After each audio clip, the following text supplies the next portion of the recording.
السلام علیکم ورحمۃ اللہ وبرکاتہ۔ ان الحمد للہ والصلاۃ والسلام علی رسول اللہ وعلی آلہ وصحبہ ومن والہ بعد۔ شریعت ڈپلومہ کورس کے درس فقہ میں آپ کا پھر سے استقبال ہے۔ پچھلے درس میں ہم نے پڑھا تھا اور جانا تھا کہ سورہ فاتحہ نماز میں پڑھنا واجب ہے، اسے رکن کی حیثیت حاصل ہے، اس کے بغیر نماز نہیں ہوگی، چاہے انسان مقتدی ہو، چاہے انسان امام ہو یا پھر منفرد ہو، ہر حال میں انسان کو سورہ فاتحہ پڑھنا لازمی ہے۔ اس کے دلائل بھی گزر چکے۔ آج ہمیں جو مسئلہ پڑھنا ہے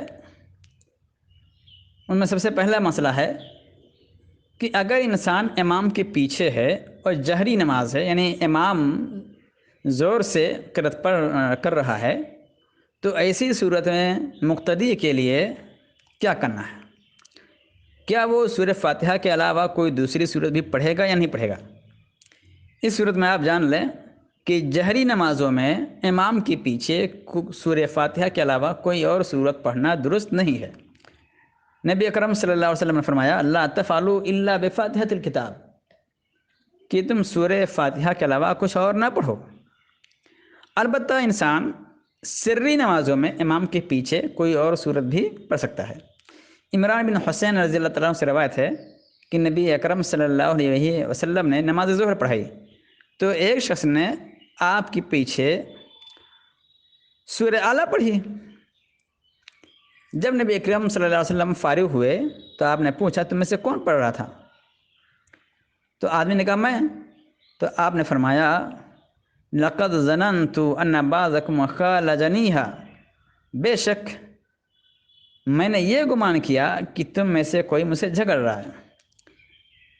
استشہاد یہ ہے، محل شاہد یہ ہے کہ نبی اکرم صلی اللہ علیہ وسلم نے اس آدمی کو قیادت سے منع نہیں کیا، جس سے معلوم ہو کہ سری نمازوں میں امام کے پیچھے سورہ فاتحہ کے بعد صحابہ کوئی صورت پڑھ لیتے تھے اور ایسا کرنا جائز ہے۔ اگر یہ ناجائز ہوتا تو نبی کریم صلی اللہ علیہ وسلم منع کر دیتے ڈائریکٹ، لیکن نبی اکرم صلی اللہ علیہ وسلم نے اس کو منع نہیں کیا ہے۔ اسی سلسلے میں ایک مسئلہ بھی جان لیں کہ بعض علماء کا کہنا ہے کہ مقتدی کو جہری نمازوں میں امام کے پیچھے جب امام قرأت کر رہا ہو تو سکتوں کے وقفوں میں فاتحہ کی قرأت کرنا چاہیے۔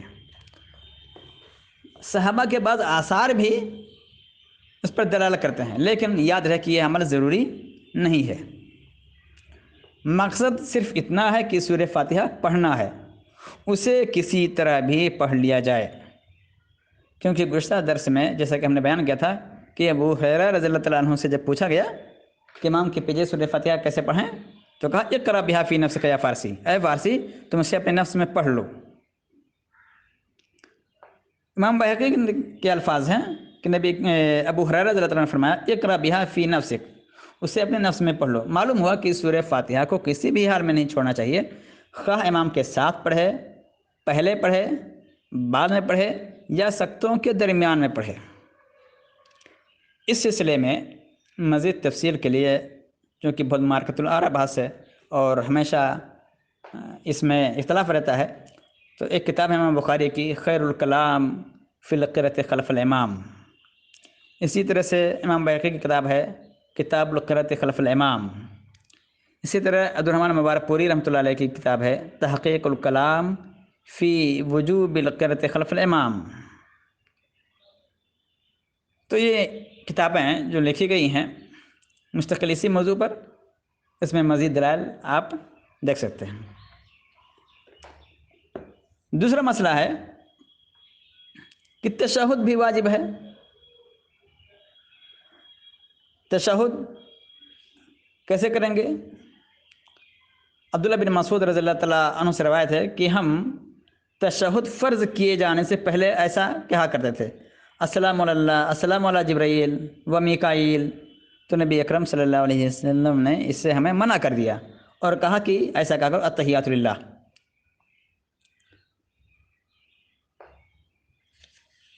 اسی طرح سے جو اس کے الفاظ ہیں وہ عبداللہ بن مسعود رضی اللہ تعالیٰ عنہ کے الفاظ جو سب سے زیادہ مشہور ہیں صحیح بخاری کی روایت میں، التحیات للہ والصلوات والطیبات السلام علیکہ ایھا النبی ورحمۃ اللہ وبرکاتہ، السلام علینا وعلی عباد اللہ الصالحین، اشہد ان لا الہ الا اللہ واشہد ان محمدا عبدہ ورسولہ۔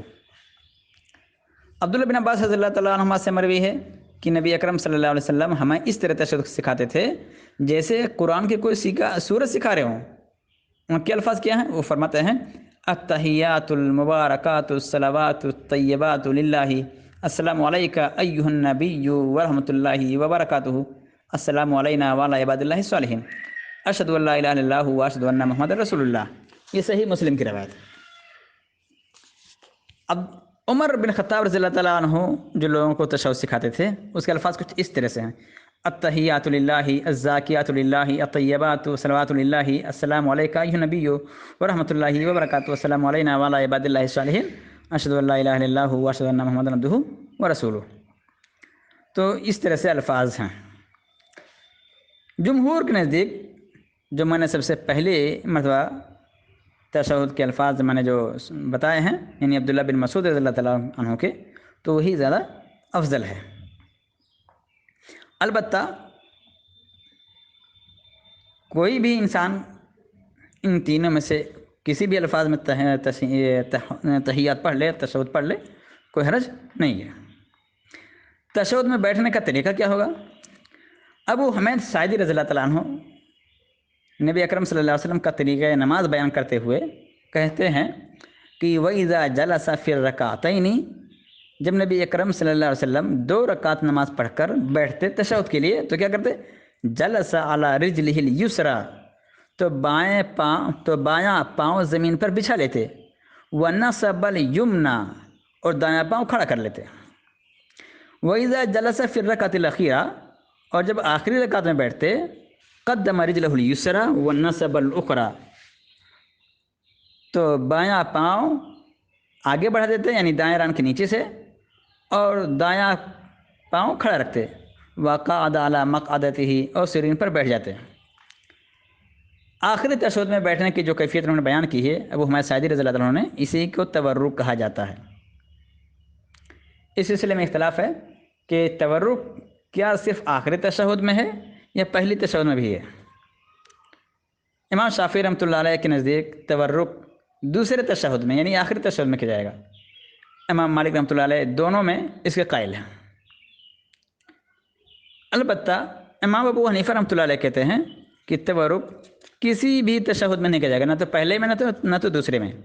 راجح مسلک وہی ہے جیسا کہ ابو حمید ساعدی رضی اللہ عنہ نے بیان کیا کہ آخری رکعت میں یعنی دوسرے تشہد میں تورک کے ساتھ بیٹھنا بہتر ہے۔ تورک کا ایک دوسرا طریقہ ابو حمید ساعدی رضی اللہ تعالیٰ عنہ سے روایت ہے کہ فَإِذَا كَانَ فِي الرَّابِعَةِ، جب آپ چوتھی رکعت میں ہوتے، أَخْذَ بِوَرْكِهِ الْيُسْرَى، تو بائیں سرین کے ساتھ زمین پر بیٹھ جاتے، إِلَى الْأَرْضِ وَأَخْرَجَ قَدَمَيْهِ مِن نَاحِيَةٍ وَاحِدَةٍ، اور دونوں قدموں کو ایک جانب سے نکال لیتے۔ یہ سنن ابو داؤد کی روایت ہے۔ اسی طرح اس کا تیسرا طریقہ بھی عبداللہ بن زبیر رضی اللہ عنہ سے مروی ہے کہ کان رسول صلی اللہ علیہ وسلم اذا قعد فی الصلاة جعل قدمه اليسرى بین فخذه وساقه وفرش قدمه اليمنى، نبی اکرم صلی اللہ علیہ وسلم جب نماز میں بیٹھتے تو بائیں پاؤں کو ران اور پڈلی کے درمیان میں کر لیتے اور داہنا پاؤں بچھا لیتے۔ یہ صحیح مسلم کی روایت ہے۔ تو ان حدیث سے یہ ظاہر ہوتا ہے کہ نبی اکرم صلی اللہ علیہ وسلم تشہد کے لیے کبھی ایک طریقہ استعمال کرتے، کبھی دوسرا، کبھی تیسرا۔ تو اس طرح سے تینوں تورک جائز ہیں۔ تشہد میں انگلی کا اشارہ اور ہاتھوں کی کیفیت کیا ہوگی؟ عبداللہ بن عمر رضی اللہ تعالیٰ عنہما سے مروی ہے کہ نبی اکرم صلی اللہ علیہ وسلم جب تشہد کے لیے بیٹھتے تو کیا کہتے؟ وضع یدہ الیسری علی رکبتہ الیسری والیمنی علی الیمنی وعقد 53، تو اپنا بایاں ہاتھ اپنے بائیں گھٹنے پر اور دایاں ہاتھ دائیں گھٹنے پر رکھتے اور 53 کی گرہ لگاتے، وہ اشارہ باصبعہ السبابہ، اور اپنی شہادت والی انگلی سے اشارہ کرتے۔ ایک دوسری روایت میں ہے کہ نبی اکرم صلی اللہ علیہ وسلم اپنی تمام انگلیاں بند کر لیتے اور انگوٹھے کے ساتھ ملی ہوئی انگلی سے اشارہ کرتے۔ تو یہ صحیح مسلم کی اور مسند احمد وغیرہ کی روایت ہے۔ وائل بن حجر رضی اللہ عنہ سے روایت ہے کہ وقبض سنتین وحلق حلقتن واشار بالسبابہ، آپ نے 2 انگلیاں بند کی اور ایک حلقہ بنا لیا اور شہادت کی انگلی سے اشارہ کیا۔ تو یہ 3 طرح کے کیفیت مروی ہیں اور یہ تینوں درست ہیں۔ تو انگلی کا اشارہ، انگلی سے اشارہ کیا جائے گا تشہد میں۔ اچھا، تشہد کے دوران نظر کہاں ہو؟ عبداللہ بن زبیر رضی اللہ عنہ کہتے ہیں کہ لا یجاوز بصرہ اشارتہ، نبی اکرم صلی اللہ علیہ وسلم کی نظر آپ کے اشارے سے تجاوز نہیں کرتی تھی۔ تو سنت یہی ہے کہ انسان کی نظر اس کی انگلی پر ہے، اشارے پر ہے، اس سے آگے نہ رہے۔